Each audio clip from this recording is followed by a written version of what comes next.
తాడిపత్రి మాజీ ఎమ్మెల్యే, ప్రస్తుత municipal chairman జేసీ ప్రభాకర్ రెడ్డి మరోమారు సంచలన వ్యాఖ్యలు చేశారు. తన రాజకీయ ప్రత్యర్థి జగన్కు హెచ్చరికతో కూడిన సలహాలివ్వడమే కాకుండా మాజీ సీఎం వైఎస్ రాజశేఖర రెడ్డి పైన కీలక వ్యాఖ్యలు చేశారు.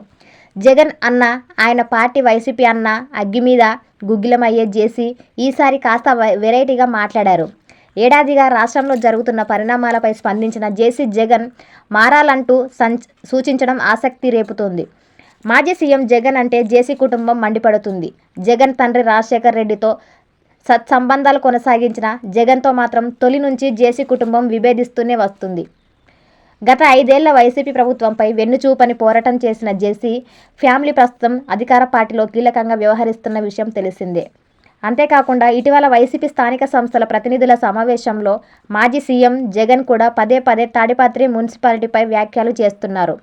అప్పట్లో తాను అనుమతిస్తే జేసీ మున్సిపల్ చైర్మన్ అయ్యేవారు కాదని జగన్ చెబుతున్నారు.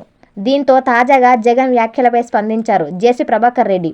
జగన్ మారాలి, లేకపోతే కష్టమే అంటూ వ్యాఖ్యానించిన జగన్ ఇప్పటికీ బెదిరింపులు, సాధింపులు చేస్తానంటే ప్రజలు ఒప్పుకోరంటూ తేల్చి చెప్పారు.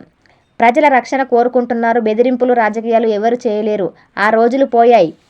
వాళ్ళ నాయన కూడా మారాడు. అందుకే ప్రజలు యాక్సెప్ట్ చేశారంటూ స్పష్టం చేశారు.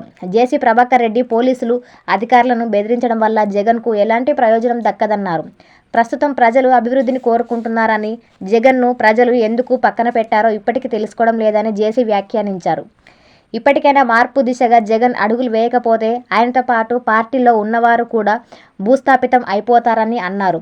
మేమేం చేస్తాం, ప్రజలే చేస్తారు. అందరూ చూస్తున్నారు. ఏడాది అయిపోయింది, సింపతి లేదు, పైగా బెదిరింపులు ఎవరు మాత్రం ఇష్టపడతారు అంటూ జేసీ తెలిపారు. ప్రతిపక్ష నేతగా జగన్ ప్రజల్లోకి రావాలంటే ఇంకా సమయం ఉందని వ్యాఖ్యానించారు. అయితే ఒక టీడీపీ నాయకుడిగా తాను జగన్ గురించి మాట్లాడడం లేదని చెప్పారు. వైసీపీ కుటుంబం, ముఖ్యంగా విజయమ్మ మొహం చూసి జగన్కు సలహాలు ఇస్తున్నానని తెలిపారు. పార్టీలో అందరూ మంచోళ్లే.